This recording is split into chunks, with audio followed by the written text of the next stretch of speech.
नहमदहु व नुसल्ली अला रसूलिहिल करीम अम्मा बाद फ़अऊज़ु बिल्लाहि मिनश शैतानिर रजीम बिस्मिल्लाहिर रहमानिर रहीम रब्बिश्रह ली सदरी व यस्सिर ली अमरी वहलुल उक़दतम मिन लिसानी यफ़क़हू क़ौली।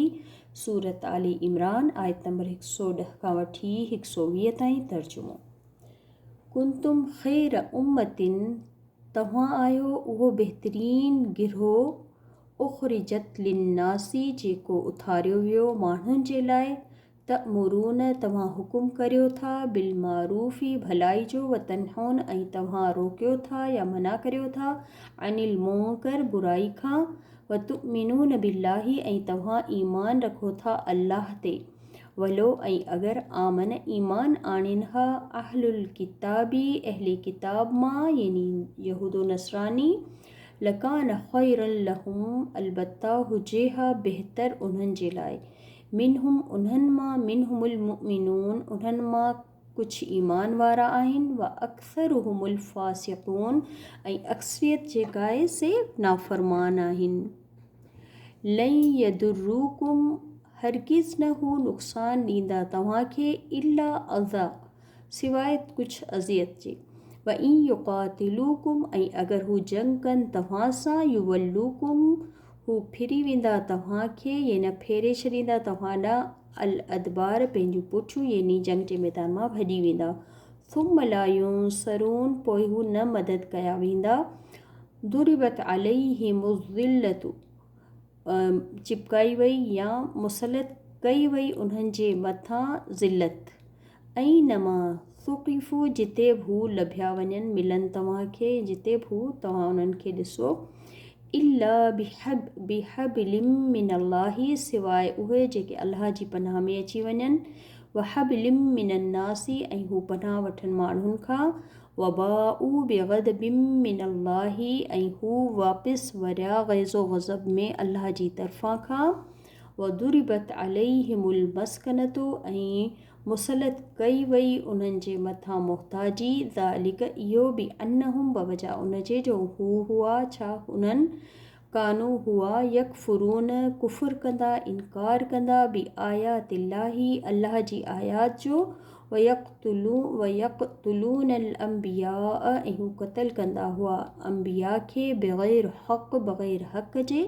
ज़ालिक इहो बिमा असो बवजा उन्हनि जे जो नाफ़रमानी कई हुननि। वकानू ऐं हुआ उहे यातदून हद खां गुज़रण वारा।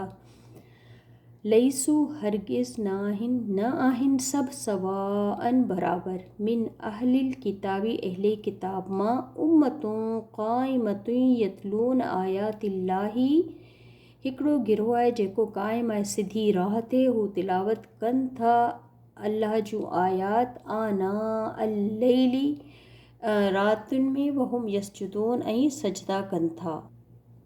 युमिनून बिल्लाही हू ईमान रखनि था अल्लाह ते वल यौमिल आख़िर ऐं आख़िरत जे ॾींहं ते। वयअमुरून बिलमारूफ़ ऐं हुकुम कनि था भलाई जो। वयनहौन अनिल मुनकर ऐं हू रोकिन था बुराई खां। वयुसारिऊन ऐं हू जल्दी कनि था फिल ख़ैरात भलाई जे कमनि में। व उलाइक ऐं इहे उहे माण्हू आहिनि मिनस सालिहीन जेके नेकोकारनि मां आहिनि। वमा ऐं जेको कुझु यफ़लू हू कनि था या करे रहिया आहिनि मिन ख़ैर भलाई जे कमनि मां फ़लन युकफ़रूहु बस हरगिज़ न हू महरूम कया वेंदा यानी उन जे सवाब खां। वल्लाहु ऐं अल्लाह अलीमुम बिलमुत्तक़ीन ख़ूब ॼाणण वारो आहे परहेज़गारनि खे। इन्नल्लज़ीन बेशक उहे माण्हू जिन कफ़रू कुफ़र कयो इनकार कयो ल हरगिज़ न तुग़नी अन्हुम कम ईंदो उन्हनि खे अमवालहुम उन्हनि जा माल वला औलादुहुम ऐं उन्हनि जो औलाद ना ही औलाद मिनल्लाही अल्लाह खां यानी अल्लाह जे अज़ाब खां शयन कुझु बि। व उलाइक अस्हाबुन नार इहे माण्हू आहिनि जेके बाहि जा साथी आहिनि यानी बाहि वारा आहिनि जहन्नुम वारा आहिनि। हुम उहे फ़ीहा हुन में ख़ालिदून हमेशह रहण वारा आहिनि। मसलू मिसाल उन जी मां जेको कुझु युनफ़िक़ून हू ख़र्च कनि था फ़ी हादिहिल हयाति दुनिया हिन दुनियावी ज़िंदगी में। कमसली रीहिन मानंद उन हवा जे आहे फ़ीहा जंहिंमें हुजे सिरुन पारो यानी सख़्त थधि असाबत पहुचे हर हर्थ ॿनिन खे क़ौमिन उन क़ौम जी ज़ुल्मो जिन ज़ुल्म कयो अनफुसुम पंहिंजे नफ़्सनि ते पंहिंजो मथां फ़अहलक्तहू पोइ हलाक कयो न हुनखे यानी हुन सख़्तु हवा ॿनिन खे तबाह करे छॾियो यानी जेको दुनिया में ख़र्च करे रहिया आहिनि रियाकारी जे लाइ पंहिंजो अयाशिन जे पुठियां ख़्वाहिशा जे पुठियां उन जी मिसाल इन जे वांगुरु आहे। वमा ज़लमहुल्लाहु न करे थो ज़ुल्म अल्लाह उन्हनि ते न कयो ज़ुल्म अल्लाह उन्हनि ते वलाकिन पर लेकिन अनफुसम हू पंहिंजो पाण ते यज़लिमून ज़ुल्म करण वारा आहिनि। या अय्युहल्लज़ीन आमनू ए ईमान वारो ला तत्तखिज़ू न तव्हां ठाहियो बितानतिम मिन दूनिकुम दिली दोस्त पंहिंजनि खां सवाइ यानी पंहिंजे मुसलमाननि खां सवाइ तव्हां ॿिए कंहिंखे पंहिंजो दिली दोस्त न ठाहियो। ला यालूनकुम ख़बाला न हू कुझु घटिनाईंदा तव्हां खां या तव्हांजी बर्बादी में या तव्हांखे बर्बादु करण में। वद्दू हू त चाहिनि था मां अनितुम तव्हांजो तकलीफ़ में पवण यानी हुननि जो ख़्वाहिश हू आहे त तव्हां तकलीफ़ में ई रहो।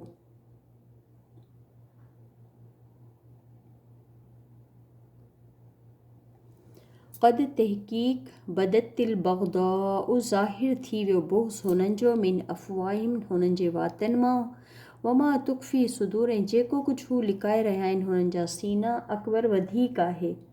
क़द बय्यना लकुम अलबत्ता तहक़ीक़ वाज़े करे असां बयानु कयूं तव्हांजे लाइ अल आयात आयात खे इन कुंतुम आयो अगरि आयो तव्हां ताक़िलून अक़ल रखंदा।